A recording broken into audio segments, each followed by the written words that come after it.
এক গভীর রাতে ইসলামের দ্বিতীয় খলিফা হজরত উমর রাদিয়াল্লাহু আনহু মদিনার অদূরে মরুভূমির পাশ দিয়ে যাচ্ছিলেন।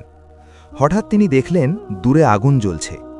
কাছে গিয়ে দেখলেন এক মহিলা উনুনে হাঁড়ি চাপিয়ে বসে আছেন, আর তার ছোট ছোট বাচ্চারা ক্ষুধার যন্ত্রণায় কাঁদছে। খলিফা জিজ্ঞেস করলেন, হাঁড়িতে কী রান্না হচ্ছে? মহিলাটি চোখের জল মুছে বললেন, হাঁড়িতে শুধু পানি আর পাথর। বাচ্চারা ক্ষুধার্ত, তাদের সান্ত্বনা দিতেই আমি মিথ্যে রান্নার নাটক করছি, যাতে তারা ঘুমানোর অপেক্ষা করতে করতে একসময় ঘুমিয়ে পড়ে। এই কথা শুনে খলিফার হৃদয় কেঁপে উঠল। তিনি তৎক্ষণাৎ বাইতুল মাল থেকে আটার বস্তা আর খাবার নিজের পিঠে করে নিয়ে আসলেন। তিনি নিজে আগুন জ্বালিয়ে তাদের জন্য খাবার রান্না করলেন, এবং যতক্ষণ না বাচ্চারা পেট ভরে খেয়ে হাসি মুখে ঘুমিয়ে পড়ল, ততক্ষণ তিনি সেখান থেকে নড়লেন না। যাওয়ার সময় তিনি বললেন, কিয়ামতের দিন আল্লাহর কাছে আমি কি জবাব দিতাম যদি আজ তোমাদের এই অবস্থায় রেখে যেতাম?